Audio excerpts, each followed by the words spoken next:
அடுத்ததான் நம்ம பார்க்க போகிறது நீட்ஸ். ரிலேஷன்ஷிப்பு எதுக்காக நம்ம இருக்கு? அது இதெல்லாம் ஆட்டோமேட்டிக்காக ஃபார்ம் ஆன ரிலேஷன்ஷிப்பாகவும் இருக்கலாம், இல்லாட்டா நம்ம அணுகிற ஒரு ரிலேஷன்ஷிப்பாகவும் இருக்கலாம். எல்லா ரிலேஷன்ஷிப்புக்குமே ஒரு நீடு இருக்குது. இதை நம்ம அக்செப்ட் பண்ணிக்கிறது கஷ்டம். ஏன்னா நம்மளுடைய இந்தியாவை பொறுத்த வரைக்கும் ஒரு பெரிய பிரச்சனை என்னன்னு கேட்டிங்கன்னா, நம்ம எல்லா ரிலேஷன்ஷிப்பையுமே வந்து ஆதாயம் இல்லாத ரிலேஷன்ஷிப்பாக தான் பார்க்கணும். எல்லா ரிலேஷன்ஷிப்பையும் வந்து நம்ம ஒரே மாதிரி தான் பார்க்கணும். எல்லா மனிதர்கள்கிட்டையும் நம்ம பாசிட்டிவ் ரிகார்டு தான் வச்சுருக்கணும். எல்லாத்துக்குமே நம்ம நல்லது செய்யணும்னு தான் நம்ம யோசிக்கணும் அப்படின்ற ஒரு விஷயத்த நம்ம தலையில் வச்சுருவாங்க. ஆனால் நம்மளோட வாழ்க்கைக்கும் அந்த ஃபிலாசபிக்கும் எப்பயுமே கேப் இருக்கும். நான் எப்பயுமே நல்லவனாக இருந்தால் என்னை சுற்றி இருக்கவங்களாம் நல்லவனாக இருக்கிறது இல்லையே, அப்போ நான் என்ன செய்கிறது? நான் எவ்வளோ நாள் தான் அடி வாங்கிட்டே இருக்கிறது? நானும் எவ்வளோ நாள் தான் வலிக்காத மாதிரியே நடிக்கிறது? ரைட்? இந்த பிரச்சனை வரும்போது நம்ம எப்படி டீல் பண்ண போகிறோம்? அப்போ எப்படி டீல் பண்ணோம் அப்படின்னா, நமக்கு எந்த தேவை இருக்குது, எந்த ரிலேஷன்ஷிப்பை நம்ம எந்த தேவைக்காக வச்சுருக்கோம் அப்படின்றத நம்ம புரிஞ்சுக்கணும். அதே மாதிரி மற்ற நபரும் நம்மக்கிட்ட ஏதோ ஒரு விஷயம் பிடிச்சிருக்கு, அவங்களுக்கு நம்மக்கிட்ட ஏதோ ஒரு விஷயம் தேவைப்படுது அவங்களுக்கு, அதனால தான் அந்த ரிலேஷன்ஷிப்பில் இருக்காங்கன்றதை ஃப்ளாட்டாக உண்மையாக புரிஞ்சுக்கிட்டோன்னா மோஸ்ட் ஆஃப் த ரிலேஷன்ஷிப்பில் இருக்க ப்ராப்ளம் சால்வ் ஆகிடும். நம்ம என்ன பண்ணுறோம் அப்படின்னா வந்து எல்லாத்தையும் ஒரு பிளாங்கெட்டை போட்டு க்ளோஸ் பண்ணி வச்சுட்டு அந்த மாதிரிலாம் ஒன்றும் இல்லைங்க, எல்லாமே நல்லா தான் இருக்குது, எல்லாருமே நல்லவங்க தான் அப்படின்னு நம்ம நம்பிக்கணும் அப்படின்ற ஒரு கான்செப்டில் இருக்கும். அங்கே தான் பிரச்சனையே வருது. ஸோ என்னென்ன நீட்ஸ் இருக்குது? முதல்ல வந்து அன்சர்டனிட்டி ரிடக்ஷன் தியரி அப்படின்னு ஒரு தியரி இருக்குது. அதாவது என்னென்னா, ஒருத்தர் ஸ்ட்ரேஞ்சராக இருக்காங்கன்னு வச்சுக்கோங்களேன், அவங்க ஸ்ட்ரேஞ்சராகவே நம்ம பார்க்கக்கூடாதுன்றது ஒரு விஷயம் இருக்கும். இது நோய் அவங்க மூஞ்சில் முடிக்கிறோம், யாருன்னா தெரிஞ்சுக்கணும் இல்லையா, ரொம்ப ஆக்வர்டாக இருக்குது, அவ்வளோதான். அவங்க ஸ்ட்ரேஞ்சராக இருக்காங்க, அவங்கள அக்வைண்டன்ஸாக மாற்றிக்கணும். தினம் அவங்க மூஞ்சில் முடிக்கிறோம், அட்லீஸ்ட் ஹாய் ஹலோ சொல்லணும், பேரையாவது சொல்லணும், அதாவது தெரிஞ்சு வச்சுக்கணும். ரைட்? ஆனால் இதில் என்ன பிரச்சனைனா, நம்ம சும்மா போயிட்டு ஹாய் ஹலோன்னு சொல்லணும்னு போயிருப்போம். அவங்க வந்து வாங்க வாங்க வாங்க சாப்பிடுங்க அப்படின்னு கூப்பிட்டுருவாங்க. நம்ம அதுக்காக இங்கே வரலையே. ஒருவேளை இன்றைக்கி இவங்க சாப்பிட கூப்பிடுறதுனால நாளைக்கு நம்ம அவங்கள சாப்பிட கூப்பிடணுமோ? இந்த மாதிரியான பிரச்சனைகள் வரும். ரைட்? சோஷியல் எக்ஸ்சேஞ்ச், பண்டமாற்று முறைங்க. வாழ்க்கையில் இதுதான் உண்மை. நம்மக்கிட்ட ஏதோ ஒரு விஷயம் இருக்குது, அது அவங்களுக்கு தேவைப்படுது. அவங்கக்கிட்ட ஏதோ ஒரு விஷயம் இருக்குது, அது நமக்கு தேவைப்படுது. இது பொருளாக தான் இருக்கணுன்றது அவசியம் இல்லை, அன்பாக கூட இருக்கலாம். ஏன்னா எல்லாருக்கும் அன்பு ஃப்ரீயாக கிடச்சிறது கிடையாது. சில பேருக்கு அது காசு கொடுத்தா கூட கிடைக்காது. நமக்கு ஒரு விஷயம் இருக்குது அப்படின்றதுனால நம்ம எப்பயுமே அதை டேக்கன் ஃபார் கிராண்டடாக எடுத்துப்போம். அதாவது ஒரு விஷயம் நம்மக்கிட்ட இருக்கும்போது அதோட வேல்யூ நமக்கு எப்பயுமே தெரியாது. அது சிலருக்கு அது இனிஷியலாகவே கிடைக்காம இருந்திருக்கும். அந்த அன்பு யாருமே அவங்களுக்கு செலுத்திருக்க மாட்டாங்க. ஸோ அவங்களுக்கு நீங்கள் நல்லா இருக்கீங்களா அப்படின்னு கேட்டாலே போதும், அவங்களுக்கு உங்களுக்காக என்ன வேணால் செய்வாங்க. ஏன்னா அந்த ஒரு வார்த்தையை கேட்கறதுக்காக அவங்க வாழ்க்கை ஃபுல்லாக அவங்க எங்கே இருந்திருப்பாங்க. Conforming and valuing relationship theory, அதாவது நான் செய்கிற மாதிரியே யாராவது ஒருத்தர் செய்கிறாங்களா இந்த இடத்துல அப்படின்னு நம்ம பார்த்துப்போம். அந்த மாதிரி செஞ்சாங்கன்னா அப்பா அவங்க பக்கத்தில் போய் உட்காந்துக்கலாம், ஏன்னா நம்மள மாதிரி இருக்க ஒரே ஆள் அவங்க தான். கரெக்ட்? எல்லா இடத்துலையுமே பார்த்தீங்களா இது நடக்கும். ஏன்னா நம்ம என்ன சொல்கிறோம் அப்படின்றத நம்புறதுக்கு ஒரு கூட்டம் தேவை, நம்ம என்ன நினைக்கிறோம் அப்படின்றத நம்ம பரிமாறிக்கிறதுக்கும் நமக்கு ஒரு கூட்டம் தேவை. Right? Relational self concept. India மாதிரியான ஒரு கண்ட்ரி, ஏன் நான் இந்தியான்னு அடிக்கடி ஸ்ட்ரெஸ் பண்ணுறேன் அப்படின்னா, இந்தியாவை பொறுத்த வரைக்கும் நம்மளுடைய முன்னோர்களாலேயோ இல்லாட்டா நம்மளுடைய பேரண்ட்ஸாலேயோ நமக்கு தெரியாமல் புகட்டப்பட்ட ஒரு விஷயம் என்னன்னு கேட்டிங்கன்னா, செல்ஃப்னு ஒரு கான்செப்டே கிடையாதுங்க. தான்ற ஒரு கான்செப்டே கிடையாது. நான்றது இந்த உலகத்தோட இன்னொரு என்டிட்டி, அவ்வளோதான். மற்றவங்களை வச்சு தான் நான் யாருன்னு தெரிஞ்சுக்கிறதுக்கு 10 பேர் எப்படி இருக்காங்கன்னு நான் பார்ப்பேன். இதில் எனக்கு இவங்களை ரொம்ப பிடிச்சிருக்கு, ஸோ நான் அந்த மாதிரியே இருந்துக்கிறேன். எதனால தனுஷோட ஜீன்ஸ் பேண்ட் அப்படின்னு போட்டால் நிறைய விற்குது? எதனால சிம்ரன் இந்த படத்தில் கட்டிட்டு வந்த சாரின்னா சொன்னால் அதிகமாக விற்குது? இந்தியாவில் மட்டும்தாங்க அப்படி விற்கும் நிறைய. ஏன் அது அதிகமாக விற்குது? எதனால அப்படின்னா, நமக்குன்ட்டு செல்ஃபுக்குன்னு ஒரு ஐடென்டிட்டி இல்லை இந்தியாவில் நிறைய பேருக்கு. நம்ம எப்படி யோசிக்கணும் அப்படின்னா, இந்த ஹீரோயின் மாதிரியே நம்ம இருப்போம், இந்த ஹீரோ மாதிரியே நம்ம இருப்போம். அதனால தான் இந்தியாவில் வந்து ஹீரோ வர்ஷிப்பும் ஹீரோயின் வர்ஷிப்பும் அதிகமாக இருக்குது. ரிலேஷனல் செல்ஃப் கான்செப்ட் அப்படின்னு சொல்லுவோம். இதை மற்றவங்களை வச்சு நம்மளை புரிஞ்சிக்க முயற்சி செய்கிறது.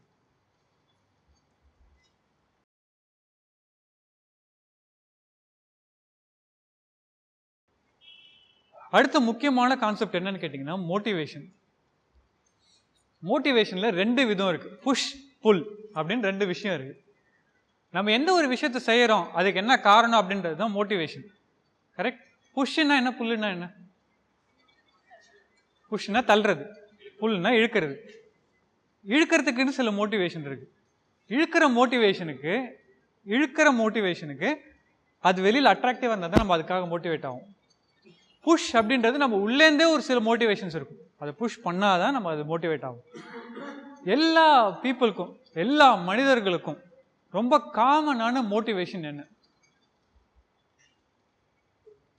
புஷ் தான். புஷ் தான். ஏன்னு சொல்றேன், எல்லா மனிதர்களுக்கும் யாருமே சொல்லிக் கொடுக்காம தேவைப்படுற விஷயம் என்ன? மணி. மணி எதுக்காக? சந்தோஷம்ன்றது நெக்ஸ்ட் லெவல். சந்தோஷத்துக்கு முன்னாடி ஒரு விஷயம் இருக்கு, நீட்ஸ். என்ன நீட்ஸ்? ஃபுட், வாட்டர், ஷெல்டர் கூட கிடையாது. சாப்பாடு இல்லாதவனுக்கு ஆடை தேவை கிடையாது. சாப்பாடு ஒரு 10 நாள் ஒருத்தன் சாப்பிடாம இருக்கான் அப்படின்னா, நீ ட்ரெஸ் எல்லாம் கழட்டிடு, நான் உனக்கு சாப்பாடு போட்டுறேன் அப்படின்னா வந்து அவங்க ட்ரெஸ் எல்லாம் கழட்டிடுவாங்க. அதனால தான் இந்த இந்தியாவில் நிறைய அப்யூஸ் இருக்கு. ஏன்? இந்தியாவில் வந்து பேசிக் லெவல் நீடான சாப்பாடும் தண்ணியும் கிடைக்காதவங்களே நிறைய பேர் இருக்காங்க. அதனால தான் 100 ரூபா கொடுத்தா 500 ரூபா கொடுத்தா ஓட்டு போடுறதுக்கு அவ்வளோ பேர் இருக்காங்க. கரெக்ட்? நம்ம யோசிக்கலாம், காசுக்காக போய் ஓட்டை விற்கிறாங்களே அப்படின்ட்டு. 30 நாள் சாப்பிடாம இருந்தோம்னா நம்ம ஓட்டை இல்லை, எதை வேணா வைப்போம். Correct? So basic level motivation. இது ஏன் புஷ் அப்படின்னு சொல்கிறோம் அப்படின்னா, பசின்றது வெளியிலேருந்துலாம் உங்களுக்கு இருக்க தேவையில்லை. 10 நாள் சாப்பிடாம இருந்தேன்னா இந்த பசி உங்களை தள்ளி விடும் எதை வேணால் செய்யறதுக்கு. அந்த பசின்றது ஒரு புஷ். இது நீடுன்றதை நம்ம புரிஞ்சுக்கணும். ரைட்? ஸோ பசின்றது ஒரு புஷ். இன்னொரு புஷ் தர்ஸ்ட், தண்ணீர். இது ரெண்டுமே எசென்ஷியலான நீட். இன்னொரு பேசிக் லெவல் நீட் இருக்கு, யாருமே உங்களுக்கு சொல்லி தராம இந்த நீட் இருக்கு. என்ன நீட் அது? இன்னொரு நீட் யாருமே உங்களுக்கு சொல்லித்தர தேவையில்லை. உங்களோட ஆடை அப்படின்றது மற்றவங்க உங்களுக்கு சொல்லித்தர ஒரு விஷயம். ஆடை இல்லாமல் நிறைய பேர் இருக்காங்க, ஷெல்டர் இல்லாமல் நிறைய பேர் இருக்காங்க. இன்னொரு விஷயம் இல்லாமல் யாருமே கிடையாது. என்னது? இன்னொரு விஷயம் சார், சேஃப்டி கூட தேவையில்லையே உங்களுக்கு. அது யாராவது சொல்லிக் கொடுங்க. உங்களுக்கு யாராவது வந்து உங்களை அடிச்சாதான் உங்களுக்கு சேஃப்டி தேவைன்றதே தெரியும். சாரி, புரியலைங்க. ஸ்லீப்ன்றது நீடு கிடையாது, தானா வந்துடும். அது இன்னொரு விஷயம். இந்த 3 விஷயமும் வந்து ஃபண்டமெண்டல். இது யாருமே உங்களுக்கு எதுவுமே சொல்லித்தர தேவையில்லை. ஒன்று ஹங்கர், இன்னொன்று தர்ஸ்ட், இன்னொன்று என்னது? எக்ஸாக்ட்லி. இது ஏன் உங்களுடைய வாயிலேருந்து வரணும்னு ஆசைப்பட்டேன் அப்படின்னா வந்து, இந்தியாவில் இது ஒரு மிகப்பெரிய டபூடு வேர்ட். இந்தியாவில் இது ஒரு மிகப்பெரிய பிரச்சனை. இதை வாயில கூட சொல்ல மாட்டோம், ஆனால் தனியாக தேட்டரில் போய் படம் பார்ப்போம். எதனால? இதை நம்ம வந்து கிளாஸட்டுக்குள்ளே போட்டு இந்த மாதிரி ஒரு விஷயம் இல்லவே இல்லை அப்படின்னு பூட்டி வைக்கிற ஒரு விஷயம். ஆனால் எல்லா மனிதனுக்கும் சொல்லித்தராமல் தேவைப்படுற இன்னொரு விஷயம் என்னன்னு கேட்டிங்கன்னா செக்ஸ். இதனால தான் மென்டலி ரிட்டார்டட் சில்ட்ரன் இருக்காங்க இல்லையா, அதாவது மனநலம் பாதிக்கப்பட்டவர்கள் இல்லை, மனநலம் குன்றியவர்கள் அப்படின்னு சொல்லுவோம். அதாவது பிறப்பிலேயே வந்து அவங்களுடைய தேவையான அறிவு திறன்கள் இல்லாமல் இருக்கும் அவங்களுக்கு. அந்த குழந்தைகளுக்கும் வந்து இந்த நீட் இருக்குது. மற்ற அவங்களுக்கு ட்ரெஸ் போடணுன்றது நெசசிட்டி கிடையாது, வீட்டுக்குள்ளே தங்கணுன்றது நெசசிட்டி கிடையாது, சேஃப்டி அவங்களுக்கு நெசசிட்டி கிடையாது, ஆனால் செக்ஸ் நெசசிட்டி. ரைட்? இந்த விஷயத்தை நம்ம பூட்டி வைக்கிறதுனால வர பிரச்சனை என்ன அப்படின்னா, இந்த மாதிரியான ஒரு தேவை நமக்கு இல்லையவே இல்லை அப்படின்னு நம்ம நினச்சிட்டே இருப்போம். அது ரொம்ப நாள் நினைக்க மாட்டோங்க, ரொம்ப நாள் நினைக்க மாட்டோம். ஒரு நாள் அதுவும் பிரச்சனை ஆகும்.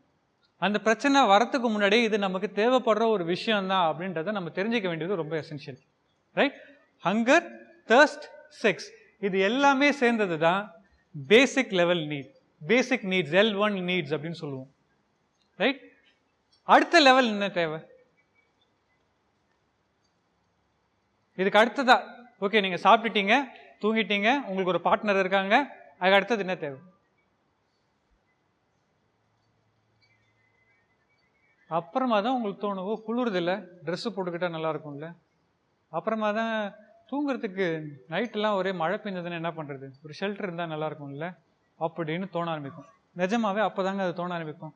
அதாவது நான் சொன்னேன் இல்லையா முன்னாடி, நமக்கு ஏற்கனவே கொடுக்கப்பட்ட விஷயங்களுடைய வேல்யூ நமக்கு தெரியாது அப்படின்ட்டு. அதாவது ஃபுட், ஹங்கர், தர்ஸ்ட்ன்றது மோஸ்ட் ஆஃப் த பீப்புள், இப்போ அட்லீஸ்ட் இந்த ஒர்க் ஷாப் வந்திருக்க இந்த பீப்புளுக்கு அவங்களோட ஒரு வாழ்க்கையில் ஒரு தருணத்தில் எல்லாமே கிடச்சிரும். எதனாலனா அந்த லெவலில் நம்ம எல்லாருமே இருக்கோம், ஆனால் எல்லாருக்கும் அது கிடைக்கிறது இல்லை. இதெல்லாம் கிடைச்சதுக்கு அப்புறமா தான் ஒரு மனுஷனால சேஃப்டியை பற்றியே யோசிக்க முடியும். இது ஏன் நான் இந்த இடத்துல சொல்கிறேன் அப்படின்னா, ஒரு மனிதர் கூட நம்ம பேசும்போது அவங்க நம்ம கூட பேசுறதுக்கான காரணம் என்ன அப்படின்றது நம்ம யோசிக்கிறது அவசியம். எல்லா மனிதர்களையும் அப்படி நான் யோசிக்க சொல்லலை. ஒரு புது ரிலேஷன்ஷிப்புக்கு போகிறோம், ஒரு புது நபரை நம்ம மீட் பண்ணுறோம், மீட் பண்ணுறோம் அப்படின்னும் போது அவங்களுக்கு என்ன நீட் இருக்குது அப்படின்றத நம்ம அண்டர்ஸ்டாண்ட் பண்ணிக்கணும் இல்லையா? அந்த நீடு நம்ம அண்டர்ஸ்டாண்ட் பண்ணிவிட்டு அந்த நீடு நம்ம கொடுக்க முடிஞ்சது அப்படின்னா நம்மளால் அவங்கள சாட்டிஸ்ஃபை பண்ண முடியும். அதுக்கு தான் இந்த விஷயம். So second level safety. Third level, இதுக்கு அடுத்தது உங்களுக்கு என்ன தேவைப்படும்? Correct, love and care. Love and care அப்படின்ற ஒரு விஷயம் 3வது லெவலில் தான் ஒரு மனிதனுக்கு தேவைப்படுது. கரெக்ட். ஒரு ரிலேஷன்ஷிப்பை நம்ம சூஸ் பண்ணும்போது என்ன சொல்கிறோம்? எப்பயுமே ஒரு ரொமான்டிக் ரிலேஷன்ஷிப்பாக இருக்கட்டும், நம்ம எல்லாருமே அடல்ட்ஸ் இல்லையா? நம்ம எல்லாருமே அடல்ட்ஸ்.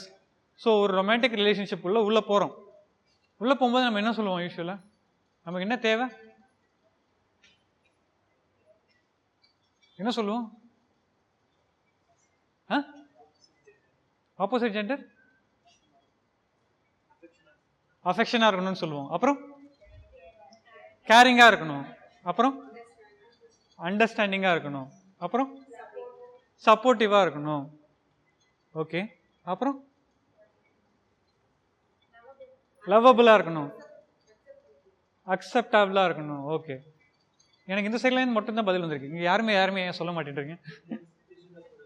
எல்லா சுச்சுவேஷன்லையும் கூட இருக்கணும். அப்புறம் ட்ரஸ்ட். Okay, great. அப்புறம் ஃபர்ஸ்ட் ப்ரிஃபரன்ஸ் கொடுக்கணும். ஓகே. அப்புறம் பார்க்குற மாதிரி இருக்கணும். பார்க்குற மாதிரின்னா என்ன? அட்ராக்டிவாக இருக்கணும். நீங்கள் ஒருத்தர் மட்டும்தாங்க உண்மையை பேசுறீங்க. பசங்க 1000 சொல்லலாங்க. எனக்கு அறிவு கூர்மையாக இருக்கணும், எனக்கு அன்பாக இருக்கணும், கேரிங்காக இருக்கணும், நல்லவங்களாக இருக்கணும். நல்லவங்களா, அறிவு கூர்மையாக எல்லாம் இந்த சைடில் அழகான ஒரு பொண்ணு நிற்க வச்சிங்கன்னா எனக்கு இதுதான் வேணும் அப்படின்றவங்க பசங்க. as simple as that. இது நம்ம புரிஞ்சே ஆகணும். ஏன் அப்படின்றத நம்ம புரிஞ்சுக்கணும். ஒரு சிம்பிளான விஷயம், தமிழ்நாட்டில் எல்லாருமே காமனாக பேசுகிற ஒரு விஷயம் என்னன்னு கேட்டிங்கன்னா, ஒரு பையன்கிட்ட போய் உனக்கு பொண்ணு எப்படி இருக்கணும் அப்படின்னு கேட்டாங்கன்னா ரூடாக சொல்லணும் அப்படின்னா, கலராக இருக்கணுன்றது ஓகே, கலர் கூட இப்பெல்லாம் தேவையில்லை, ரூடாக சொல்லணும் அப்படின்னா ஒரு டைமென்ஷன் சொல்லுவாங்க. கரெக்டுங்களா? அந்த டைமென்ஷன் என்ன? சாரி, லவுடாக சொல்ல முடியுமா?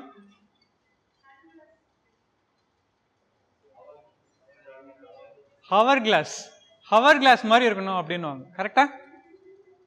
லீனாக இருக்கணும் பொண்ணு. கரெக்டா? லீனாக இருக்கணும், இப்படி இருக்கணும் ஃபிகர். ஏன்? அதே மாதிரி பெண்கள் கிட்ட போய் கேட்டிங்கன்னா மனுஷன் எப்படி இருக்கணும்? இப்படி இருக்கணும். அதாவது பழனி படிக்கட்டு மாதிரி வடிவேல் சொல்ற மாதிரி இருக்கணும். ஏன்னு சொல்ல முடியுமா? இது உங்களுக்கு சொசைட்டி கற்றுக் கொடுத்ததா இல்லை இது உங்களுக்கு முன்னாடியே இருக்க ஒரு விஷயமா அப்படின்னு நம்ம நம்பிக்கிட்டு இருக்கோம். இது சொசைட்டிலாம் உங்களுக்கு சொல்லிக் கொடுக்கலங்க. சொசைட்டியே சொல்லிக் கொடுக்கலன்னா ஹவர் கிளாஸ் வேணா நீங்கள் சொசைட்டி சொல்லி கொடுத்துருக்கோம். ஒரு பொண்ணு எப்படி இருந்தால் நீங்கள் சூஸ் பண்ணிக்கினீங்கன்னா முதல்ல இப்படி இருக்க பொண்ணாக தான் நீங்கள் ட்ரை பண்ணுவீங்க. அதே மாதிரி ஒரு பொண்ணு ஒரு பையனை பார்க்கணும் அப்படின்னு ஆசைப்படுறாங்கன்னா அவங்க இப்படி இருக்க பையனாக தான் ஆசைப்படுவாங்க. ஆனால் இப்போ அப்படி தேவையில்லை, இப்படி இருந்தால் போதும், இல்லை இப்படி இருந்தால் கூட போதும், அறிவு இருக்கணும், பைசா இருக்கணும். as simple as that. குரூடாக இருந்தாலும் இதுதான் உண்மை. சென்னையில் இருக்க ஒரு லீடிங்கான ஒரு கடை, துணி கடை, ரொம்ப பெரிய துணி கடை, பாஷான ஆளுங்க போகிற ஒரு துணி கடை. அந்த துணி கடையில் ஸ்டோர் ஹெட் அப்படின்ற ஒரு பொசிஷன் இருக்கும். ஸ்டோர் ஹெட் அப்படின்னா என்னென்னா எல்லா எம்ப்ளாயீஸுக்கும் ஹெட், அவங்க எல்லா எம்ப்ளாயீஸோடைய நீட்ஸ் எல்லாத்தையுமே அவங்க பார்த்துப்பாங்க. அதுக்கப்புறமா டிஸ்ட்ரிக்ட் ஹெட்டு அப்படின்ற ஒரு பொசிஷன் இருக்குது. எப்பயுமே ஸ்டோர் ஹெட்லேருந்து அடுத்தது அவங்க டிஸ்ட்ரிக்ட் ஹெட்டுக்கு போகணும். அதுதான் ப்ரொமோஷன். இந்த ஸ்டோர் ஹெட்லேருந்து டிஸ்ட்ரிக்ட் ஹெட்டுக்கு போகிறவங்க ஒரு ஓவர் பீரியட் ஆஃப் டைம் எனக்கு இந்த வேலை பிடிக்கல அப்படின்ட்டு போன உடனே ரிசைன் பண்ணிட்டு போயிட்டு இருந்தாங்க. ஒருவேளை சம்பளம் பத்தலையோ, இல்லை ஒருவேளை அவங்களுக்கு வேலை பலு அதிகமாக இருக்கோ, இப்படிலாம் நம்ம நிறைய யோசிச்சுட்டு இருந்தாங்க. அப்புறமா எக்ஸிட் இன்டர்வியூ அப்படின்னு ஒன்று கண்டக்ட் பண்ணாங்க. நீங்கள் கேள்விப்பட்டிருப்பீங்கன்னு நினைக்கிறேன். எக்ஸிட் இன்டர்வியூனா நீங்கள் வேலையை விட்டு போகும்போது எதுக்காக வேலையை விட்டு போகிறீங்க அப்படின்னு கேட்குற ஒரு இன்டர்வியூ. அது கேட்கும்போது ஒரு 2 பேர் மட்டும் உண்மையை ஒத்துக்கிட்டாங்க. சார், நான் ஸ்டோர் ஹெட்டாக இருக்கும்போது 300 பேர் சார் மொத்தம் எம்ப்ளாயி. காலைல உள்ளே குட் மார்னிங் சார் சொல்லிட்டு போவாங்க சார், வெளில போகும்போது குட் ஈவினிங் சார்னு சொல்லிட்டு போவாங்க சார். மேலே போன உடனே என் கூட யாருமே பேச மாட்டாங்க, எதுவுமே பண்ண மாட்டாங்க. நான் தனிமையில் இருக்க மாதிரி எனக்கு ஒரு ஃபீலிங் வந்துச்சு. ஸோ நான் அதே மாதிரி காம்பிட்டண்ட்டாக நான் மக்களோட மிங்கிளார ஒரு ஜாபில் தான் நான் இருக்கணும்னு ஆசைப்பட்றேன் அப்படின்னு சொல்லிட்டு அவங்க வேலையை விட்டுட்டு போயிட்டாங்க. ஏன்னா அவங்களுக்கு அது ரொம்ப முக்கியமாக பட்டிருக்கு. இன்னும் ஒருத்தர் வந்து குட் மார்னிங் சொல்கிறது நமக்கு வேணால் தேவையில்லாத ஒரு நீடாக படலாம், அவங்களுக்கு எல்லா விஷயங்களும் தேவைப்படுற அளவுக்கு இருக்குது. ஃபார் எக்ஸாம்பிள் அவங்கக்கிட்ட காசு இருக்குது, அவங்கக்கிட்ட லவ் அண்ட் அஃபெக்ஷன் இருக்குது, கேர் இருக்குது, எல்லாமே இருக்குது. அதுக்கப்புறமா என்ன தேவை? மரியாதை தேவை. மரியாதை கொடுக்கறதுக்கு நபர்கள் தேவை. அரசியல்வாதிகள்லாம் வந்து பணத்துக்காக அந்த பொசிஷனில் இருக்காங்கன்னு நினைக்கிறீங்களா? கிடையாது. அந்த மரியாதை, அந்த கெத்து, எங்கே போனாலும் என்ன யாருன்னு தெரியும், எல்லாரும் எனக்கு விஷ் பண்ணுவாங்க, குட் ஆஃப்டர்நூன் குட் ஈவினிங் சொல்லுவாங்க. இதுக்கு தான் அரசியல்வாதிங்க அரசியலில் இருக்கணும்னு ஆசைப்படுறாங்க. ஸோ அதுதான் அதுக்கு அடுத்த லெவல் நீட். இதெல்லாம் தாண்டி நீங்கள் போனீங்கன்னா தான்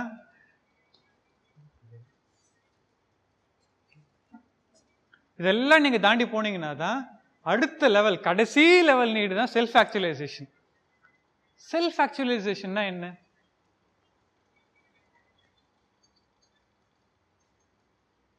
கேள்விப்பட்டிருப்பீங்க செல்ஃப் ஆக்சுவலைசேஷன். நிறைய பேர் பேசுவாங்க, என்ன ட்ரெஸ்ஸை வந்து வெள்ளை ட்ரெஸ் போட்டிருப்பாங்க, இல்லை காவி ட்ரெஸ் போட்டிருப்பாங்க, காலையில் வந்து டிவியில் பேசுவாங்க. எதை பற்றி அவங்க பேசுகிறாங்க? செல்ஃப் ஆக்சுவலைசேஷன்னா என்ன? புரியல புரியல. ராசி பலன் இல்லை, ராசி பலன் இல்லை. செல்ஃப் ஆக்சுவலைசேஷன்னா என்ன?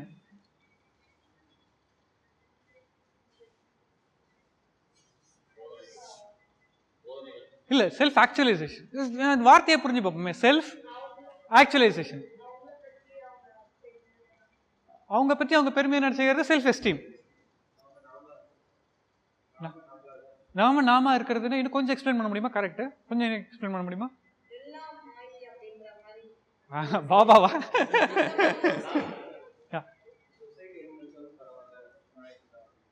ஓகே, சொசைட்டி என்ன நினைச்சாலும் பரவாயில்ல, நான் இப்படி தான் நினைக்கிறது செல்ஃப் ஐடென்டிட்டி, அதுல செல்ஃப் எஸ்டீம் தான்.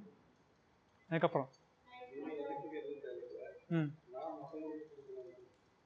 மற்றவங்களுக்கு கொடுக்கணும்னு நினைக்கிறது ஓகே, ஆனால் அது செல்ஃப் ஆக்சுவலைசேஷன் கிடையாது, அதுவும் செல்ஃப் எஸ்டீம் தான்.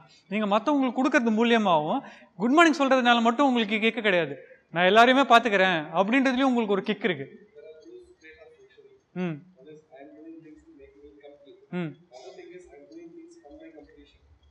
From my completion, correct. But still I am helping out பீப்புள்ன்ற ஒரு ஃபீலிங் இருக்கு இல்லையா? ஐ எம் ஹெல்பிங் பீப்புள்ன்ற ஒரு ஃபீலிங் இருக்கு இல்லையா? அதுவே உங்களோட நீடு தான். ஹெல்ப் பண்ணுறேன்னு சொல்கிறாங்க இல்லையா? ஹெல்ப் பண்ணுறதே ஒரு நீடு தான் ஆக்சுவலாக. சில பேர் வந்து அப்சசிவாக ஹெல்ப் பண்ணிகிட்டே இருப்பாங்க, நான் இவங்களுக்கு உதவி செய்கிறேன் அவங்களுக்கு உதவி செய்கிறேன்ட்டு. ஏன்னா உதவி செய்யணுன்றதே ஒரு நீடு தான், உதவி செய்யணுன்றதே ஒரு நீடு தான். அது ஆக்சுவலாக ஒரு ஓவர் காம்பன்சேஷன். ஏதாவது நீங்கள் உங்கள் கொஞ்ச நேரத்தில் நம்ம பார்ப்போம் ஓவர் காம்பன்சேஷன்னா என்ன அப்படின்றது. ஓவர் காம்பன்சேஷனால எப்படி நம்ம நிறைய ஹெல்ப் பண்ண ஆரம்பிப்போம் அப்படின்றதையும் நம்ம கொஞ்ச நேரத்தில் பார்ப்போம். செல்ஃப் ஆக்சுவலைசேஷன் என்ன? கரெக்ட், நம்ம யாருன்னு நம்ம தெரிஞ்சுக்கிறது. இதுக்கப்புறமா எந்த விஷயமுமே என்ன அஃபெக்ட் பண்ணாது, நல்லதாக இருந்தாலும் சரி கெட்டதாக இருந்தாலும் சரி என்ன அஃபெக்ட் பண்ணாது, கரெக்டாக இருந்தாலும் சரி ராங்காக இருந்தாலும் சரி என்னை அஃபெக்ட் பண்ணாது.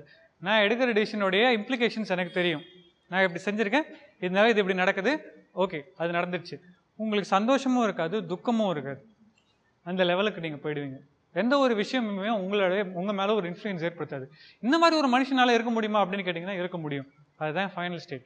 எல்லா விஷயத்தையும் நீங்கள் ஆண்டு அனுபவிச்சதுக்கப்புறமா உங்களுக்கு வர ஸ்டேட் தான் இது. ஆனால் இது எல்லாருக்கும் வரணும் அப்படின்ற அவசியம் கிடையாது. கரெக்ட். இதை நான் சொல்லும்போது உங்களுக்கு கண்ணுக்கு தெரியுதான்னு தெரியல, லைட் அதிகமாக இருக்குனாலும் தெரியல. பிரமிட் ஷேப்பில் இருக்குது, கரெக்ட். இப்படி இருக்குது இந்த டயக்ராம் பார்த்தீங்கன்னா, இப்படி இருக்குது. இங்கேருந்து நான் ஒவ்வொரு படிக்கிட்டாக அடிக்கிட்டு போயிருக்கேன், இப்படி இருக்குது. இது ஏன் பிரமிட் ஷேப்பில் நான் வெளியில் சொல்லணும்? இது சொல்கிறதுக்கு வந்து இந்த தியரியோட பேர் வந்து மேஸ்லோஸ் ஹைரார்கி ஆஃப் நீட்ஸ் அப்படின்னு சொல்லுவாங்க. மேஸ்லோஸ் தியரி அப்படின்னு சொல்லுவாங்க. ஸோ இப்படி இருக்கும், உங்களுக்கு கண்ணுக்கு தெரியுதுங்களா? ஒரு ட்ரையாங்கிள் ஷேப்பில் போட்டிருப்பேன் இந்த டயக்ராம். இது ஏன் நான் ட்ரையாங்கிளாக போட்டேன்?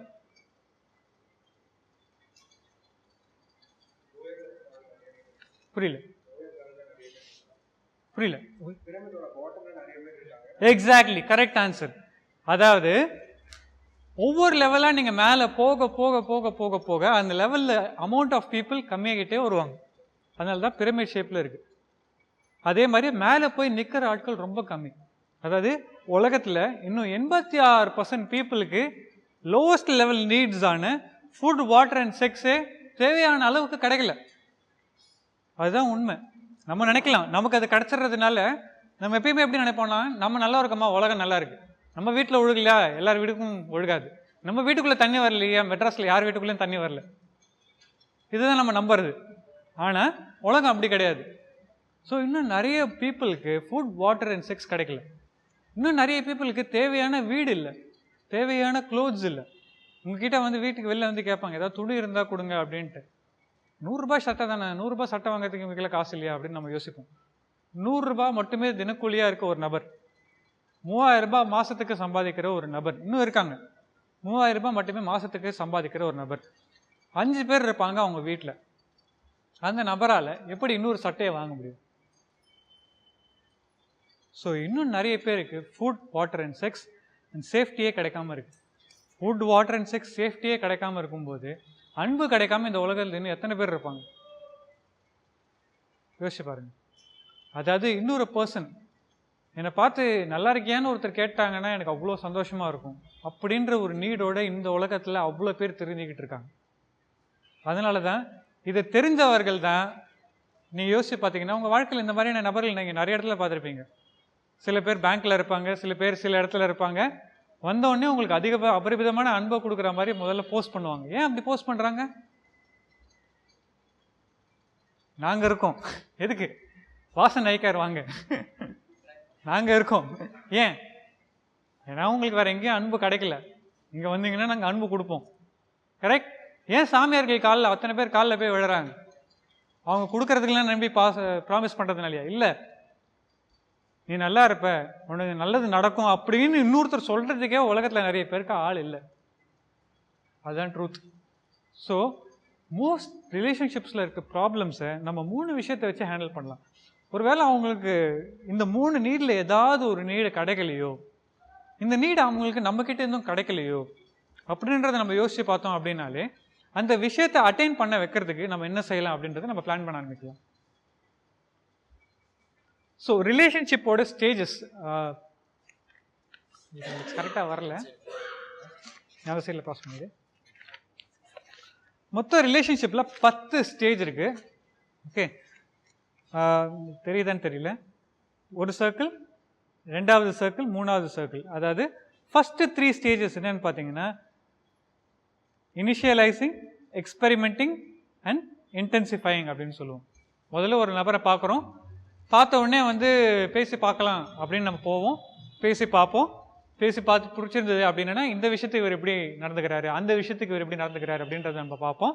அதுக்கு அடுத்தது இன்டென்சிஃபையிங், இவங்களோட வெளியில் போகலாமா அப்படின்றத பற்றி நம்ம யோசிப்போம். இது நடந்ததுக்கு அப்புறமா தான் ரிலேஷன்ஷிப் மெயின்டெனன்ஸ்ன்ற ஒரு ஃபேஸ் வரும். ரிலேஷன்ஷிப் மெயின்டெனன்ஸில் என்ன நடக்கும்னு பார்த்தீங்கன்னா பாண்டிங் அண்ட் இன்டெகிரேட்டிங் அப்படின்னு சொல்லுவாங்க. பாண்டிங் அப்படின்றது இங்கே தான் நடக்கும். 4th ஸ்டேஜில் தான் பாண்டிங் அப்படின்றது நடக்கும். இந்த ஸ்டேஜஸ் நான் ஏன் சொல்கிறேன் அப்படின்னா ஒவ்வொரு ரிலேஷன்ஷிப்லையும் நம்ம எந்த ஸ்டேஜில் இருக்கோம் அப்படின்றத நம்ம தெரிஞ்சுக்கிறதுக்காக. ரைட்? பாண்டிங் அண்ட் இன்டென்சிஃபைங் நடந்ததுக்கு அப்புறமா 5வது 6வது ஸ்டேட் என்னன்னு பார்த்தீங்கன்னா டிஃபரன்ஷியேட்டிங் அண்ட் சர்க்கம்சைசிங் அப்படின்னு சொல்லுவாங்க. அதாவது உங்களுக்கு 3 ஸ்டேஜில் சொல்லிடுறேன், ஏன்னா இது பிக்சர் சரியாக தெரியல அப்படின்றதுனால 3 சிம்பிள் ஸ்டேஜஸை சொல்லிடுறேன் நான்.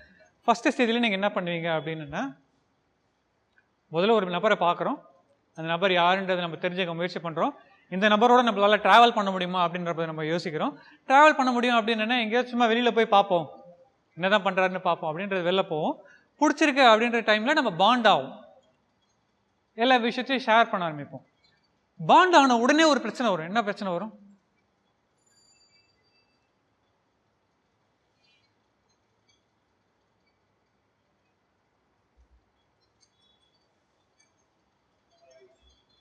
வேல்யூஸ், ஈகோ, அப்புறம் எக்ஸ்பெக்டேஷன்ஸ்,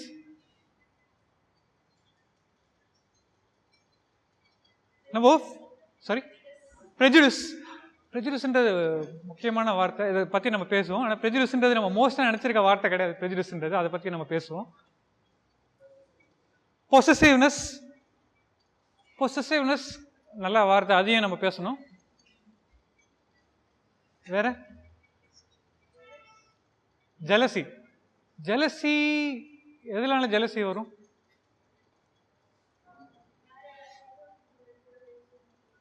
புரியல. ஓகே, அதாவது நம்ம இம்பார்ட்டண்ட்டாக நினச்சிருக்க ஒரு நபர் நம்மளை தவிர வேற யார்கிட்டயாவது பேசும்போது நமக்கு கோவம் வரும். ஸோ அது ப்ரையாரிட்டைசிங். ஓகே, அதாவது நம்ம தமிழ்நாட்டில் ரொம்ப அதிகமாக பரவலாக இருக்க ஒரு காமன் சென்ஸ் என்னன்னு கேட்டிங்கன்னா, காதலிக்கும் போது வந்து பாசிட்டிவ்ஸ் மட்டும்தான் தெரியும், கல்யாணத்துக்கு அப்புறம் நெகட்டிவ்ஸ் மட்டும்தான் தெரியும். ஏன் அப்படி இருக்கு? புரியல. சரௌண்டிங்ஸ் மாறுது, வேற எக்ஸ்பெக்ட். கரெக்ட். அதாவது நம்ம ஒரு செவுறு கட்டி வச்சிருப்போம், அந்த செவத்துக்குள்ள வந்து நம்ம நல்லவனாவே இது காமிச்சிருப்போம், அவங்களும் நல்லவங்களாவே காமிச்சிருப்பாங்க. க்ளோஸாக நீங்கள் வர வர என்ன ஆகும் அப்படின்னீங்கன்னா அந்த வால் உடஞ்சி போயிடும். வால் உடஞ்சதுக்கு அப்புறமா தான் தெரியும் இந்த மாதிரி ஆளா நீ அப்படின்றது, அதுக்கப்புறமா தான் தெரியும். அது வரைக்கும் நம்ம ப்ரொடக்டிவாகவே இருப்போம். ஏன்? கல்யாணம் நடந்துடணும், ஆணுக்கும் அதுதான் பெண்ணுக்கும் அதுதான், எப்படியாவது இந்த கல்யாணம் நடந்துடணும், அதுக்கப்புறமா பார்த்துக்கலாம். ஃபர்ஸ்ட் நம்ம என்ன நினைப்போம்? அட்ஜஸ்ட் பண்ணிக்கலாம், ஓகேயா, அட்ஜஸ்ட் பண்ணிக்கலாம். எவ்வளோ நாள் தான் அட்ஜஸ்ட் பண்ணுவீங்க? ஒரு நாளுக்கு அப்புறமா வெடிக்கணும் இல்லையா? அதுவும் இல்லாமல் என்ன நிறைய பேர் சொல்லுவாங்கன்னா, பிரச்சனையாக இருக்குன்னா, அப்படியா பிரச்சனையா, சரி போகும்போது அப்புறமா பார்த்துக்கலாம் அப்படின்றவாங்க. பிரச்சனையை டீல் பண்ணவே மாட்டோம். அந்த பிரச்சனையை எப்போ நம்ம டீல் பண்ண ஆரம்பிப்போம் அப்படின்றது தான் 5வது ஸ்டேஜ், 6வது ஸ்டேஜ். நம்ம என்ன பண்ண ஆரம்பிப்போம் அப்படின்னா, நான் யாருன்றது அதுக்கப்புறமா தான் நம்ம வெளியே சொல்ல ஆரம்பிப்பேன். ஃபார் எக்ஸாம்பிள், என்னுடைய நீட்ஸ் என்னன்றதுன்னு எதுக்கும் சொல்லியிருக்க மாட்டேன். சினிமாவுக்கு போகணுமா? போகலாம். பீச்சுக்கு போகணுமா? போகலாம். பார்ட்டிக்கு போகணுமா? போகலாம். எங்கே வேணால் போகலாம். கல்யாணம் ஆனதுக்கு அப்புறம் தான் என் கையில் காசு இல்லை, வெளில போக முடியாது. அதுக்கப்புறமா டைம் இல்லை, எனக்கு ஆஃபீஸ் இருக்குது. அதுக்கப்புறமா நான் இன்றைக்கி என் ஃப்ரெண்ட்ஸோட வெளில போகிறேன். அப்போ முன்னாடிலாம் உனக்கு ஃப்ரெண்ட்ஸே இல்லையா? என் ஃப்ரெண்ட்ஸ் கூடலாம் வெளியே போனது இல்லையா? ஆமாம், நான் வெளில போனது இல்லை, அதான் உங்ககிட்ட சுற்றிட்டே இருந்தேன்ல. இப்போ எனக்கு டைம் இருக்குது, நான் வெளில போகிறேன், என் ஃப்ரெண்ட்ஸோட வெளில போகிறேன். ரைட்? ஸோ 6th ஸ்டேஜ் தான் டிட்டர்மினிங் ஸ்டேஜ் அப்படின்னு சொல்லுவாங்க. இந்த ரிலேஷன்ஷிப் இதுக்கப்புறமா போக போதா இல்லை வெளியில் போக போகிறோமா? ரைட்? ஃபாரின், அதாவது அமெரிக்காவில் வந்து, பர்டிகுலர் அமெரிக்காவில் 1 இயர்க்குள்ளே நடக்கிற டிவோர்ஸ் வந்து 95%. இந்தியாவில் இது கிட்டத்தட்ட இப்போ 60% ரீச் பண்ணுது. கல்யாணம் ஆகி ஒரே வருஷத்துக்குள்ளே பிரிகிற கப்பல். கல்யாணம் ஆகி ஒரே வருஷத்துக்குள்ளே ஏன் ஒரு கப்பல் பிரிகிறாங்க?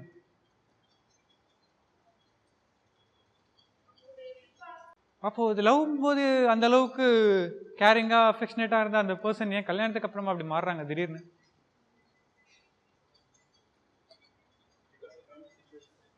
புரியல. பிகாஸ் ஆஃப் இவ்வளோ நாள் ஃபேமிலி இல்லையா, காமிச்சிருக்க மாட்டோம் அப்படின்றீங்க. இப்போ அவங்க வந்து ஃபேமிலியோட சேர்ந்துருக்காங்க. Correct, very important point. இத்தனை நாள் வந்து நீ தனியாக இருந்த, இப்போ நீ வந்து ஃபேமிலிக்குள்ளே இருக்க, ஸோ ஃபேமிலிக்கு ஏற்ற மாதிரி நடந்துக்கணும். ஓகே. ரெஸ்பான்சிபிலிட்டிஸ், நீ இதுக்கு முன்னாடி ரெஸ்பான்சிபிலிட்டி இல்லையா? ஏன் மோர் ஆகுது? Okay, correct. ரெஸ்பான்சிபிலிட்டி ஒரு காரணமாக இருக்கலாம். கரெக்ட். அப்புறம் ஏன் இவ்வளோ நாள் உரிமை எடுத்துக்கலையா? எந்த விஷயம் அந்த மாதிரி நமக்கு அந்த தாட்டை வர வைக்குது? அதாவது கல்யாணம் ஆயிடுச்சுன்னா நம்ம எக்ஸ்ட்ராவாக உரிமை எடுத்துக்கலாம்.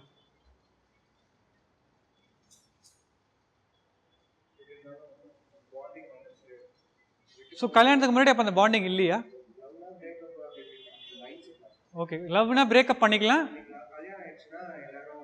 சேர்ந்துடணும். கரெக்ட். ஆனால் அப்புறம் ஏன் நம்ம டைவர்ஸ் பண்ணுறோம்? ஸோ ட்ரூத் என்னன்னு பார்த்தீங்கன்னா த்ரெஷ்ஹோல்டு. அதுதான் ஆஸ் சிம்பிள் அஸ் இட். த்ரெஷ்ஹோல்டுன்ற ஒன்று இருக்கு இல்லையா, அதுதான் ரொம்ப முக்கியமான விஷயம். த்ரெஷ்ஹோல்டு அப்படின்னா என்னென்னா, minimum effort required to change something.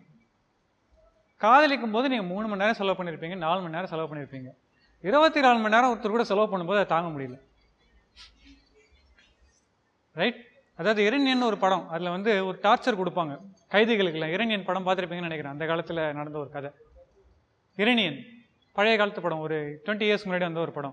அதில் வந்து போலீஸ் அஃபீஷியல்ஸ் வந்து கிரிமினல்ஸ் எப்படி டார்ச்சர் பண்ணுவாங்கன்னா, எதமான ஆயில் அதை கட்டி வச்சுட்டு திருடனுக்கு மொட்டையை அடித்து விட்டுட்டு மேலேருந்து ஒவ்வொரு சொட்ட விடுவாங்க தலையில். இப்போ உனக்கு இது நல்லா இருக்க மாதிரி இருக்கும், எதமாக இருக்க மாதிரி இருக்கும், 10 நிமிஷம் 1 மணி நேரத்துக்கு அப்புறமா கொஞ்சம் தலைவலிக்கிற மாதிரி இருக்கும், 18 மணி நேரத்துக்கு அப்புறமா பாரு தலை வெடிக்கிற மாதிரி இருக்கும், 24 மணி நேரமாக அப்புறமா பாரு நீ எதுவாக இருந்தாலும் உழையிடுவேன் அப்படின்வாங்க. ஸோ ஒரு சொட்டு எண்ணெயை தலையில் மெதுவாக விடுறதுனாலே அவ்வளோ சேஞ்ச் வருதுன்னா, 24 மணி நேரம் கண்டினியூஸாக அதே டார்ச்சர் இருந்தால் எப்படி இருக்கும்? நிறைய ரிலேஷன்ஷிப்பால் இதை தாங்க முடியல. நம்ம என்ன நினச்சிக்கிறோம், ரிலேஷன்ஷிப்பில் இருக்க மாதிரியே தான் லவ் மேரேஜ்லேயும் இருக்கும். இல்லை இந்த 4 மணி நேரம் தான் இப்படி இருக்கும், மற்ற 20 மணி நேரம் நார்மலாக இருந்துடும் அப்படின்ற நம்பிக்கையில் நம்ம கல்யாணம் பண்ணிக்கலாம் அப்படின்னு நினைக்கிறோம். அங்கே தான் பெரிய பிரச்சனையே வருது. ஸோ இதில் முக்கியமாக ஹேண்டில் பண்ண வேண்டிய விஷயம் என்னன்னு நீங்கள் நினைக்கிறீங்க? ஏதாவது ஒரு விஷயம் செஞ்சால் இந்த பிரச்சனைக்குள்ளே போகாமல், இது ரிலேஷன்ஷிப்பில், இது மேரேஜில் மட்டும் கிடையாது, இது ஃப்ரெண்ட்ஷிப்லேயும் இருக்கும். நீங்கள் ஃப்ரெண்ட்ஷிப்லேயும் யோசிச்சு பாருங்கள், உங்களோட ஃப்ரெண்டுக்கிட்ட இதுக்கு மேலே என்னால் உங்க கூட இருக்க முடியாது, தயவு செஞ்சு நீ உன் வேலையை பார்த்துட்டு போயிடு அப்படின்னு நம்ம சில ஃப்ரெண்ட்ஸ்கிட்ட நம்ம சொல்லியிருக்கலாம். இல்லை மற்றவர்கள் நம்மக்கிட்ட அந்த மாதிரியான வார்த்தையை சொல்லியிருந்துருக்கலாம். அதே மாதிரி தான் வேலையிலேயும் இருந்திருக்கும். பாஸ் நிறைய சொல்லியிருந்திருப்பாரு, ரொம்ப நாள் டார்ச்சர் தாங்கியிருந்திருப்போம். ஒரு நாள் எகிரி சொல்லுவோம், போதும் சார் நிறுத்துங்க, இதுக்கு மேலே ஒன்றும் பண்ண முடியாது, வேற ஆள் பார்த்துக்கோங்க அப்படின்னு நம்ம சொல்லுவோம். கரெக்ட்? ஏன் அதை நம்ம அன்னைக்கு சொன்னோம்? ஏன் அதை நம்ம அதுக்கு முன்னாடி சொல்லலை? நம்ம முக்கால்வாசி பேர் இப்படி தான் நம்ம நடந்துக்கிறோம். சில பேர் ரொம்ப எக்ஸப்ஷனல் பீப்புள் தான் முன்னாடியே பிரச்சனையை சொல்றதெல்லாம். 99% ஆஃப் த பீப்புள் நான் சொல்லுவேன், கண்டிப்பாக பிரச்சனை முத்தினதுக்கு அப்புறமா தான் அந்த பிரச்சனையை பற்றி நம்ம பேசவே ஆரம்பிக்கிறோம். ரைட்? ஏன்? ஒரு காலத்தில் சரியாக போயிடும் அப்படின்ற நம்பிக்கை, ஒரு நம்பிக்கை. கரெக்ட். ஒரு காலத்தில் ஒரு விஷயம் சரியாக போயிடும் அப்படின்றது நம்புறதுனால நம்ம அப்படியே அதை விட்டுறோம். கரெக்டா? நம்ம காலில் திடீர்னு வெந்நீர் கொட்டிடுச்சுன்னு வச்சுப்போம், ஒரு காலத்தில் நல்லா ஆகிடும் அப்படின்ட்டு நம்ம விட்டுருவோமா? பதறோம் இல்லையா? அந்த பதற்றம் ஏன் நமக்கு ரிலேஷன்ஷிப்பில் இருக்கிறது இல்லை?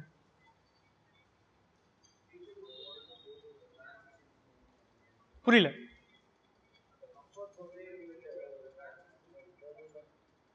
கம்ஃபர்ட் ஜோன்லேயே இருந்துட்டாங்க, அதை விட்டு வெளில போகிறதுக்கு அவங்க விருப்பப்படல. கரெக்ட். அப்புறம் ஏன் அது கம்ஃபர்ட் ஜோன்லேயே இருக்குன்னு நம்ம ஃபீல் பண்ணுறோம்? Correct. we will be happy எவ்வளோ நாளைக்கு? if we know இன்னைக்கு நான் பேசலைன்னா 30 நாளில் இந்த ரிலேஷன்ஷிப் எனக்கு பிரேக்கப் ஆக போகுது அப்படின்றது உங்களுக்கு தெரிஞ்சிச்சுன்னா அன்றைக்கி நீங்கள் பேசாமல் இருப்பீங்களா? உங்களுக்கு முன்கூட்டியே உங்கள் லைஃப் நீங்கள் பார்த்துட்டீங்கன்னு வச்சுப்போம், டைம் ட்ராவல் பண்ணி பார்த்துட்டீங்க, இன்றைக்கி நான் பேசாமல் இருக்கிறதுனால 30 நாளில் என்னோட ரிலேஷன்ஷிப் முடிய போகுதுன்னு உங்களுக்கு தெரிஞ்சிச்சுன்னா நீங்கள் அன்றைக்கி பேசாமல் இருப்பீங்களா? கண்டிப்பாக பேசுடுவீங்க இல்லையா? அப்போ ஒன்று தெரிஞ்சுக்கோங்க, பேசாமல் இருக்கிற ரிலேஷன்ஷிப் கண்டிப்பாக பிரேக் ஆகும், முன்னாடியே பேசுறீங்க. Because all relationships will fail. இப்போ உங்களோட கம்யூனிகேஷன் மட்டும் ஹானஸ்டாக டிரான்ஸ்பரண்ட்டாக இல்லைன்ற பட்சத்தில் எல்லா ரிலேஷன்ஷிப்பும் will be bound to fail. As simple as that. Time travel மாதிரி தான் எதுவும். எந்த ஒரு ரிலேஷன்ஷிப்பில் நீங்கள் இஷ்யூஸை முதல்லையே ஹேண்டில் பண்ணலையோ, அட்லீஸ்ட் பிரச்சனை இப்போயாவது நம்ம பிரச்சனையை டீல் பண்ணணும்னு நினச்சி நீங்கள் நம்ம அதுக்கான எஃபர்ட்ஸை எடுக்கலையோ, கண்டிப்பாக அந்த ரிலேஷன்ஷிப்ஸ் ஃபெயில் தான் ஆகும். ஏன்?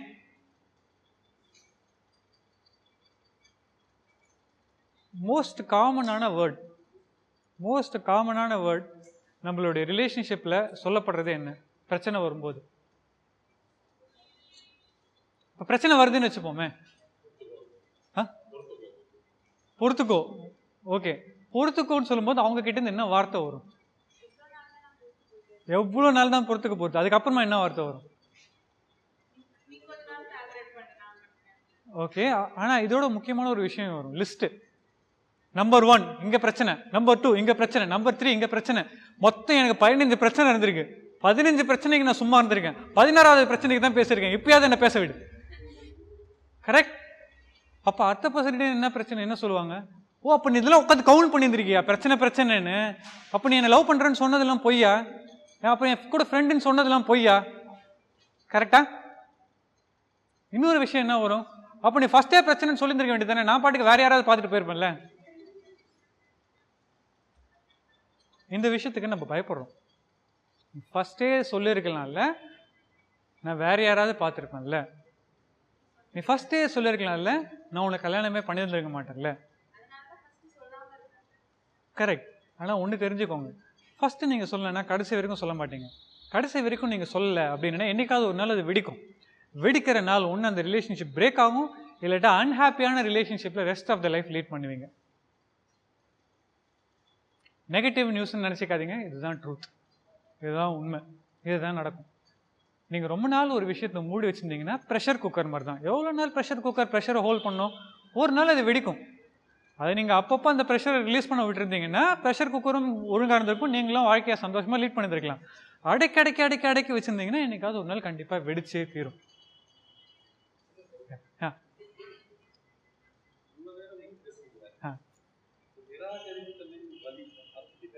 புரியல. பெயின் ஆஃப் ரிஜெக்ஷன் போவோம், கண்டிப்பா அதுக்கெல்லாம் போவோம் நம்ம. கண்டிப்பா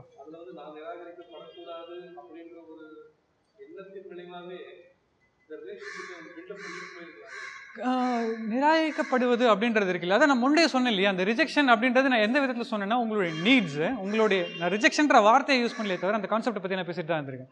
ஃபார் எக்ஸாம்பிள், உங்களுடைய நீட்ஸ், உங்களுடைய எந்த நீட்ஸ் இது வரைக்கும் கான்சன்ட்ரேட் பண்ணப்படலையோ, ஃபார் எக்ஸாம்பிள் அது அன்பாக இருக்கலாம்.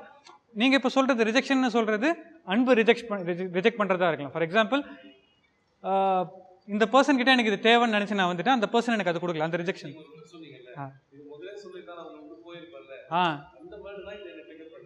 கரெக்ட். லைஃப்பில் வந்து இதுக்கு அப்புறமா பேசலாம், இப்பயே சொல்லிடுறேன் நான். லைஃப்பில் 2 விஷயத்தை நம்ம புரிஞ்சுக்கணும், right? If it can be changed, ஒரு விஷயம் மாற்றப்பட முடியும் என்றால் அதை பற்றி கவலைப்பட வேண்டாம், ரைட்?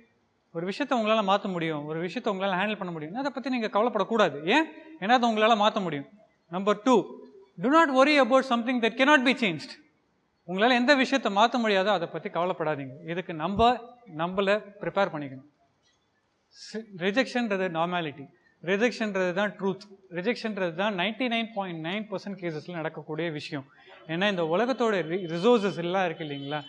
காந்தி வந்து ஒரு ஃபேமஸ் கோட்டில் சொல்லியிருந்திருப்பாரு, இந்த நாட்டில் எனஃபான வளங்கள் இருக்குது, எல்லாரோடைய நீடையும் எல்லாரோடைய தேவைகளையும் பூர்த்தி பண்ணுறதுக்கு இந்த உலகத்தில் எனஃப் ரிசோர்ஸஸ் இருக்குது. But not one man's greed. ஒருத்தருடைய பேராசையை சாட்டிஸ்ஃபை பண்ணுறதுக்கு தேவையான நீட் யார்கிட்டையுமே கிடையாது, தேவையான ரிசோர்ஸ் யார்கிட்டையுமே கிடையாது.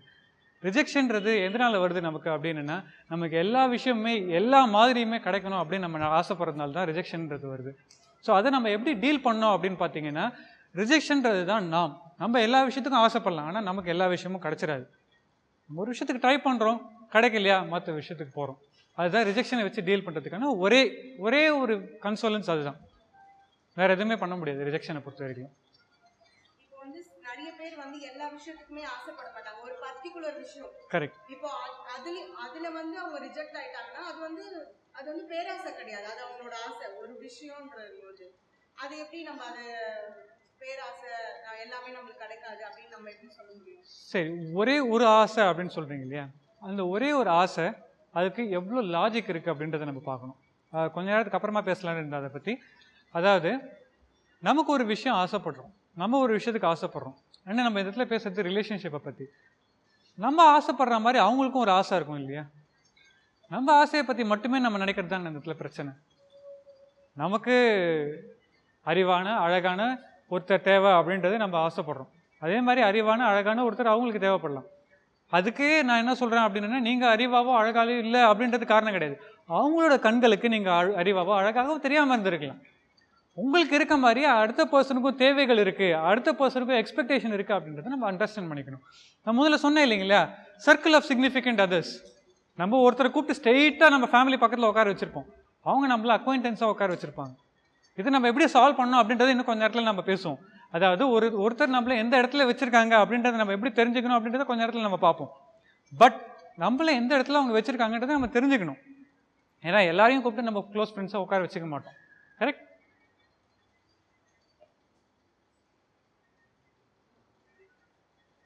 ஓகே, தண்ணி எங்கே இருக்குது?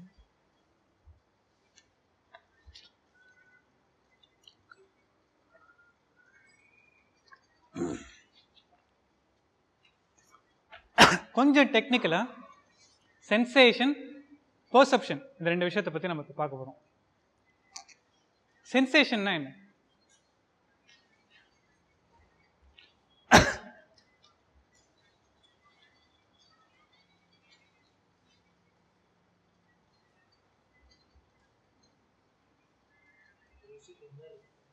ஒரு விஷயத்தை உணர்றது. ஓகே, சென்சேஷன், பெர்செப்ஷன், அண்டர்ஸ்டாண்டிங், 3 விஷயம் வச்சுப்போமே. Sensation, perception, understanding. சென்சேஷன்னா என்ன? சென்ஸ்னா என்ன? உணர்தல். கரெக்ட். மனுஷனுக்கு எத்தனை சென்ஸ் இருக்கு? 10 10 என்னென்ன சொல்ல முடியுமா?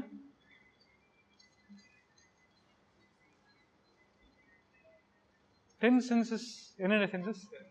என்னென்ன 10 சென்சஸ்? ஓகே, புரியல. ஓகே ஓகே, நம்ம யூஸ்வலாக பார்க்குறது 6 சென்சஸ். ஓகே, 6 சென்சஸ் என்னென்ன? Smell, taste, vision, hearing, touch correct. அப்புறம் இன்னொரு சென்சேஷன் ஸ்மெல் சொல்லியாச்சு. What is the 6th sense? Taste சொல்லியாச்சு. எக்ஸாக்ட்லி, பேலன்ஸ் தான் 6th சென்ஸ். ஆனால் நம்ம நிறைய பேர் என்ன நினச்சிப்போம் அப்படின்னா வந்து 6வது அறிவு மனிதனுக்கு மட்டுமே உரியது அப்படின்னு. சென்சேஷன்றது அறிவு கிடையாது, உள்ளே எடுத்துக்கிற இன்ஃபர்மேஷன்.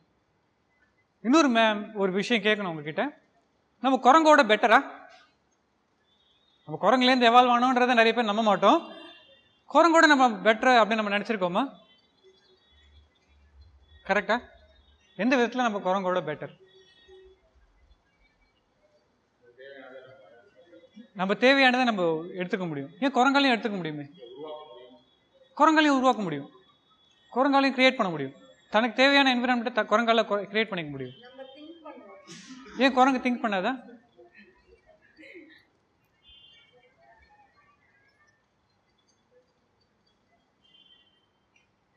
ஃபிசிக்கலாக குரங்குக்கும் நமக்கும் என்ன வேறுபாடு இருக்கு? குரங்கு சில குரங்கு ஸ்ட்ரெயிட்டாக நடக்கும். மோஸ்ட் எவால்வ்டு பார்த்தீங்கன்னா அவங்களால ஸ்ட்ரெயிட்டாக எழுந்து நின்று நடக்க முடியும். புரியல.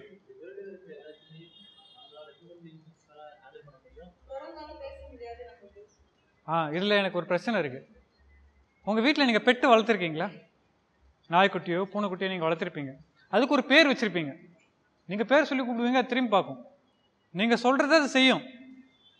நீங்கள் சொல்கிறத அதனால புரிஞ்சிக்க முடியுது, ஆனால் அதை சொல்கிறத உங்களால் புரிஞ்சிக்க முடியல. அப்போ யாருக்கு பிரச்சனை?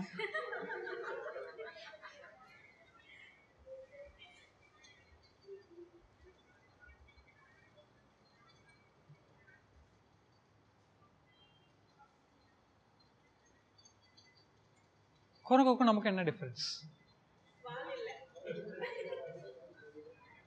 குரங்கு ட்ரெஸ் போடாத நம்ம ட்ரெஸ் போடுறோம், ஓகே, அது ஒரு டிஃப்ரென்ஸ்னு சொல்லலாம். பட் ஆனால் ஃபிசிக்கலாக நியூடாக இருக்க ஒரு ஹியூமன் பீயிங்க்கும் நியூடாக இருக்க ஒரு குரங்குக்கும் ஃபிசிக்கலாக ஒரு டிஃப்ரென்ஸ் இருக்கும். நீங்கள் பார்த்துருப்பீங்கன்னு நினைக்கிறேன். அதுடைய தலை பார்த்தீங்கன்னா, தலை ஏரியா இந்த நெத்தியை பார்த்தீங்கன்னா குரங்குக்கு பின்னாடி இருக்கும், இப்படி இருக்கும், இப்படி இருக்கும். மனிதனுக்கு இப்படி இருக்கும். எதனாலன்னு பார்த்தீங்கன்னா, we have a developed prefrontal lobe அப்படின்னு சொல்லுவாங்க. Developed prefrontal lobe. இந்த ப்ரீஃப்ரான்டல் லோபுன்றது மூளை நமக்கு வளர்ந்ததுனால நம்மளால் என்ன செய்ய முடியும்னு கேட்டிங்கன்னா, நம்ம என்ன யோசிக்கிறோம் அப்படின்றத நம்மளால யோசிக்க முடியும், which is called as meta cognition. மற்ற எந்த ஜீவனாலையும் உலகத்தில் அதை செய்ய முடியாது. They cannot think about what they think. We can think about what we think. We can think about what we feel. நம்ம என்ன ஃபீல் பண்ணுறோன்றதை பற்றி நம்மளால யோசிக்க முடியும். நம்ம என்ன எமோஷனை ஃபீல் பண்ணுறோம் அப்படின்றத நம்மளால யோசிக்க முடியும். ஆனால் குரங்கால அதை செய்ய முடியாது. மற்ற எந்த உயிர் ஜீவனாலையும் அதை செய்ய முடியாது. இது ஏன் நான் இங்கே சொல்கிறேன் அப்படின்னா, நம்மள நிறைய பேர் ஹியூமன் பீயிங்ஸ் எல்லாருமே இன்னும் குரங்காக தான் வாழ்ந்துக்கிட்டு இருக்கும். ஏன்? நம்ம யோசிக்கிறத பற்றியோ நம்ம ஃபீல் பண்ணுறத பற்றியோ நம்ம யோசிக்கிறது கிடையாது. நம்ம ஏன் இப்படி யோசித்தோம், நம்ம ஏன் இப்படி உணர்ந்தோம் அப்படின்றத பற்றி நம்ம நிறைய பேர் யோசிக்கிறது கிடையாது. இவர் சொல்கிறது இந்த விஷயம் எனக்கு கோவத்தை ஏற்படுத்திச்சா, நான் கோவமாயிட்டேன் அப்படின்ட்டு நம்ம கோவத்தில் சண்டை போடுறது தான் போகிறமே தவிர, நான் ஏன் கோவப்பட்டேன், அந்த மனிதர் சொன்ன அந்த வார்த்தைக்கு எனக்கு ஏன் கோவம் வந்ததுன்னு நிறைய பேர் யோசிக்கிறது கிடையாது. இது யோசிக்க ஆரம்பித்தோன்னா தான் நம்மளால ரிலேஷன்ஷிப்பில் இருக்க ப்ராப்ளம்ஸை சால்வ் பண்ண முடியும். ஏன்னா நமக்கு ப்ராப்ளம்ஸை காஸ் பண்ணக்கூடிய விஷயங்கள் நமக்கு மட்டும்தான் அந்த ப்ராப்ளத்தை காஸ் பண்ணுது. யோசிச்சு பாருங்க, 10 பேர் இருந்திருக்கலாம், அவர் சொன்ன அந்த ஒரு வார்த்தை என்ன மட்டும் பாதிச்சிருக்கும். ஏன் பிரச்சனை இப்போ 10 பேர்கிட்ட இருக்கா, அவர்கிட்ட இருக்கா, என்கிட்ட இருக்கா? என்கிட்ட தான் அந்த பிரச்சனை இருக்குது. ஏன்னா எனக்கு தான் அந்த கோவம் வந்தது. என்கிட்டயே அந்த பிரச்சனை இல்லாமல் இருந்திருந்தாலும் நான் ஏன் கோவப்பட்டேன்றதை நான் யோசிச்சு பார்க்க வேண்டிய அவசியம் இருக்குது. கரெக்ட்? ஸோ சென்சேஷனில் மட்டுமே வச்சு ஹேண்டில் பண்ணாமல் நம்மளால் இதை வச்சு நம்ம எமோஷன் ஏன் ஃபீல் பண்ணுறோம், நம்ம ஏன் திங்க் பண்ணுறோன்றதை பற்றி நம்ம யோசிக்க ஆரம்பிக்கணும். இன்னொரு விஷயம் என்னன்னு கேட்டிங்கன்னா, ஓல்டு பிரெயின் நியூ பிரெயின்னு 2 சொல்லுவாங்க. ஓல்டு பிரெயின்றது அமிக்டலான்னு சொல்லுவாங்க. அமிக்டலான்றது இந்த இடத்துல இருக்க ஒரு விஷயம். ஏன் ஓல்டு பிரெயின்னா, மோஸ்ட் ப்ரீ ஹியூமன் ஸ்பீஷிஸ்ன்னு சொல்கிறோம் இல்லையா, அதாவது மனிதனுக்கு முன்னாடி வந்த விஷயங்கள் இருக்கு இல்லையா, அதுங்க எல்லாத்துக்குமே இந்த அறிவு இருக்கும். அமிக்டலான்னு சொல்கிறது. அமிக்டலான்றது சென்டர் ஆஃப் எமோஷன்ஸ்னு சொல்லுவாங்க. அதாவது எமோஷன்ஸ் நடைபெற ஒரு இடம். மூளையில் டிஃப்ரெண்ட் பார்ட்ஸ் டிஃப்ரெண்ட் வேலையை செய்யும். ஸோ எமோஷன்ஸ் இருக்க இடம் அது, எமோஷனோட சீட் அது, ரைட். நியூ பிரெயின்னு சொல்லுவாங்க, அது வந்து ப்ரீஃப்ரண்டல் கார்டெக்ஸ், இது யோசிக்கிறதுக்கு நம்ம யூஸ் பண்ணுற ஒரு பிரெயின், கரெக்டாக. ஸோ ஒரு மனிதனாக இருக்கவன் எதை வச்சு நிறைய முடிவுகள் எடுக்கணும்? ஓல்டு பிரெயினை வச்சு எடுக்கணுமா, நியூ பிரெயினை வச்சு எடுக்கணுமா? கரெக்ட், நியூ பிரெயினை வச்சு தானே முடிவுகள் எடுக்கிறோம். ஆனால் நம்மள எத்தனை பேர் நியூ பிரெயினை வச்சு முடிவுகள் எடுக்கிறோம், எத்தனை பேர் ஓல்டு பிரெயினை வச்சு முடிவுகள் எடுக்கிறோம், எத்தனை பேர் எமோஷன்ஸ் பேஸ்டான முடிவுகள் எடுக்கிறோம், எத்தனை பேர் யோசித்து முடிவு எடுக்கிறோம்? இந்த சமுதாயத்தில் ஒரு பெரிய பிரச்சனை என்னன்னு பார்த்தீங்கன்னா, எமோஷன் இல்லாத ஹியூமன் பீயிங் கிடையாது, நீ உனக்கு மனசாட்சியே கிடையாதா கொஞ்சம் கூட அப்படின்வாங்க. யோசிக்கிறது ஒரு தப்பான ஒரு விஷயமா ப்ரோபகேட் பண்ணிட்டு இருக்க இந்த சமுதாயத்தில் கண்டிப்பாக பிரச்சனை இருக்கும். ஏன்னா எந்த ஒரு விஷயத்துக்குமே லாஜிக் இருக்கணும், லாஜிக் இருக்க எந்த ஒரு விஷயமே கரெக்டாக அமையும். எமோஷனுக்கும் ஒரு லாஜிக் இருக்கணும். கண்ணமின்னு வர எமோஷன்னால தான் பிரச்சனையே வரும். ஃபார் எக்ஸாம்பிள், நான் ஒருத்தர் பயங்கரமாக லவ் பண்ணுறேன், எக்ஸ்ட்ரீமாக லவ் பண்ணுறேன், அந்த பர்சனை லவ்வே பண்ண மாட்டுறாரு, அதனால நான் எதை தற்கொலை பண்ணிக்க போகிறேன், இல்லாட்டா அந்த பர்சனை கொலை பண்ண போகிறேன். இன்னைக்கு சமுதாயத்தில் நடக்கிற நிறைய விஷயங்கள் இப்படி தான் நடக்குது. ஏன்? நம்மளுடைய முடிவுகள் நம்மளுடைய எமோஷன்ஸை பேஸ்டாக இருக்குது, நம்மளுடைய திங்கிங் பேஸ்டாக இல்லை, நம்மளுடைய லாஜிக் பேஸ்டாக இல்லை. ஸோ ஒரு பிரச்சனை நடக்குது அப்படின்னும் போது முதல்ல அந்த பிரச்சனையை பற்றி நம்ம யோசிக்க கற்றுக்கணும். இதுக்கு அடுத்தது என்னன்னு பார்த்தீங்கன்னா ஓவர் காம்பன்சேஷன். நம்ம ஹெல்ப்பை பற்றி கொஞ்ச நேரத்துக்கு முன்னாடி பேசிட்டு இருந்தோம். ஹெல்ப்பை பற்றி பேசிட்டு இருக்கும்போது சொன்னால் கொஞ்ச நேரத்தை சொல்கிறேன், நான் ஹெல்ப் பண்ணுறதுன்றது எவ்வளோ தவறான ஒரு விஷயம் அப்படின்றது நான் சொல்கிறேன் அப்படின்ட்டு. ஒரு எக்ஸாம்பிள் சொல்கிறேன். ஒரு வயசான பாட்டிமா நம்மக்கிட்ட வந்து சாப்பிட்றதுக்கு ஏதாவது இருந்தால் கொடுங்க சார், இல்லை எனக்கு சாப்பாடு வாங்கி கொடுங்க அப்படின்னு கேட்டிருப்பாங்க. அடப்போமா ஒன்றும் கிடையாது அப்படின்ட்டு நம்ம தள்ளி விட்டுருப்போம். அவங்க கீழே விழுந்து அழுதுருப்பாங்க. அந்த அழுகிறத பார்த்து நம்ம மனசு ரொம்ப கஷ்டப்பட்டுருப்போம். அப்போ என்ன பண்ணுவோம், நம்ம வண்டி எடுத்து டைம் ஆச்சுன்னு கிளம்பி போயிடுவோம். அப்புறமா இன்னொரு ஆள் வருவான் ரோட்டில், தண்ணி அடிச்சுட்டு பத்து வந்துருப்பான். அவனுக்கு போயிட்டு அவனுக்கு ஆட்டோவில் ஏற்றி நான் வீட்டுக்கு அனுப்பி உட்கார வச்சு சாப்பாடு போட்டு வரேன் அப்படின்னும்.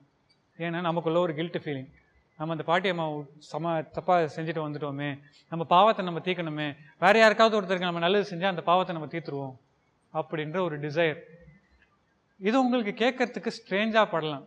நம்ம வாழ்க்கையில் நம்ம எடுக்கிற நிறைய டிசிஷன்ஸ், நம்ம ஹெல்ப் பண்ணுற நிறைய விஷயங்கள் is an over compensation for something else.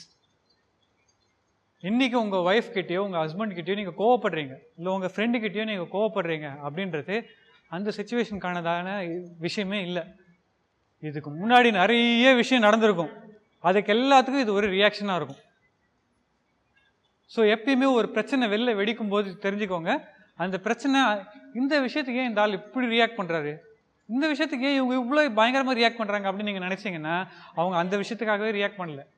எல்லாமே பில்டப் ஃபீலிங்ஸ், எல்லாமே பில்டப் எமோஷன்ஸ், எல்லாமே சேர்த்து வைக்கப்பட்ட எனர்ஜி திடீர்னு வெடிக்குது ஆட்டம் பாம் மாதிரி. கரெக்ட்.